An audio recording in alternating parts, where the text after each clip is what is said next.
अगर ये मामला चलता रहा, हमारे बच्चे ये कंटेंट देखते रहे, मुझे ये बताएं 15 साल के बाद what kind of Pakistan will be left. आप यही चलाते रहे, यही प्रोग्राम इसी तरह से चलाते रहे, यही चलता रहे, लोगों को बताते रहे, इनको यही रोल मॉडल दें, इन्हीं को बार बार टीवी शोज पे लेके आए, इन्हीं को आप बताएं कि यार ये तुम्हारे सब कुछ है, और यही बताते रहे कि पैसा कमाना is the ultimate goal, how ever you earn it that's irrelevant, by hook और बाय क्रुक पैसा कमाना है। कुछ हमारे मशहूर जो फैमिली व्लॉगर्स हैं, जिनमें डक्की भाई भी हैं, जिनमें रजब भट्ट हैं, जिनमें इस एस्ट्रोलॉजी नाम से कुछ बहनें हैं वो हैं, और दीगर कुछ और लोग भी इसमें शामिल हैं।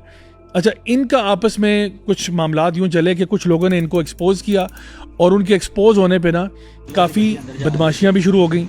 सोशल मीडिया की जंग हकीकत में बदल गई। सियालकोट में टिकटॉकर ने यूट्यूबर को अगवा कर लिया। बंदे किसी के घरों पे छापे पड़ रहे हैं, किसी को यहाँ से मुल्क से भगा दिया, किसी के अब्बा जान को उठा के ले गए, मतलब ये सारी बातें हुई हैं, और आपस में ना एक टर्फ वॉर टाइप की चीज़ शुरू हो गई।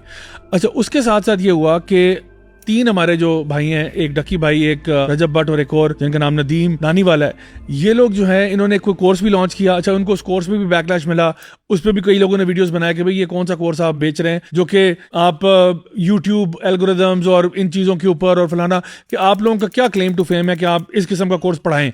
सो खैर, इस पर भी काफ़ी बैकलैश हुआ, but I think at the end of the day जो चीज़ सामने आई वो ये थी कि फैमिली व्लॉगिंग के जो नेगेटिव असरात हैं जो कि सोसाइटी पे हो रहे हैं वो कितने संगीन हैं। अगर ये मामला चलता रहा, हमारे बच्चे ये कंटेंट देखते रहे, मुझे ये बताएं 15 साल के बाद what kind of Pakistan will be left.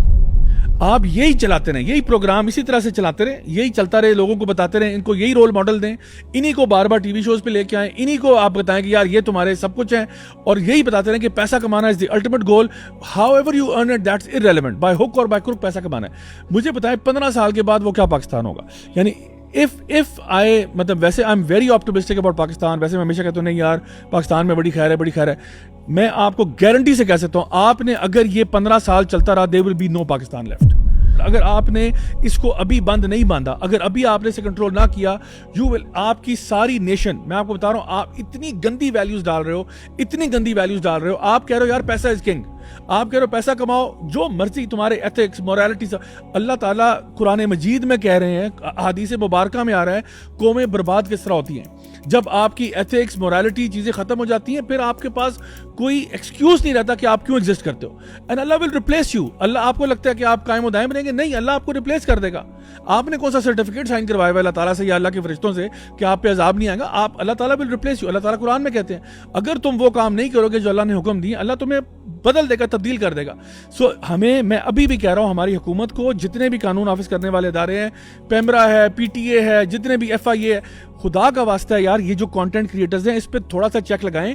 Media में मैं भी रहा हूं, मैंने भी थिएटर किया, ड्रामे किए, छोड़ छाड़ के वापस आ गया दीन की तरफ। अगर आप मीडिया में से एथिक्स को निकाल दें, इसमें से सिफाई फसाद की और कुछ क्रिएट नहीं होता। देखिए, मीडिया में भी ना आपको एथिक्स पढ़ाते हैं। इवन अगर आप मीडिया स्टडीज पढ़ते हो, वो बताते हैं यार आपके अंदर एथिक्स होने चाहिए, कौन सा कंटेंट दिखाना है, कौन सा नहीं दिखाना। आजकल हमारी गवर्नमेंट बात कर रही है फेक न्यूज के बारे में। You guys know it, you guys know fake news के साइड इफेक्ट क्या होंगे। वो और बात है कि हुकूमत की तरफ से भी फेक न्यूज आती होगी।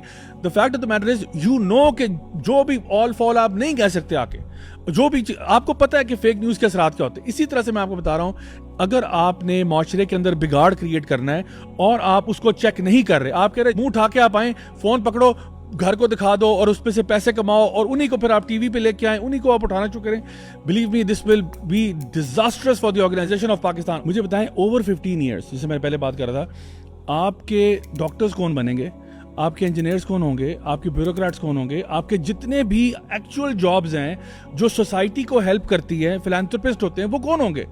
वो तो आपने खत्म ही कर दिया ना, वो तो आपने पूरी क्लास ही निकाल दिया। यानी कि पूरी एक जनरेशन को आपने ट्रेन कर दिया होगा कि यार सारे लग जाओ टिकटॉकों पे। और ये फिर मुझे बार बार वो सलाउद्दीन अय्यूबी का कॉल याद आता है कि अगर आपने किसी कौम को तबाह करना है बगैर जंग के, आप उनमें फांसी और बदकारी को आम कर दो, खुद ब खुद वो अपने खंजर से खुद मरेंगे सारे। तो this is exactly word for word exactly what's happening right now, and this is the alarming thing जो हमारे सामने है कि अगर हमने इसे अभी कंट्रोल नहीं किया, this is going to be a huge problem.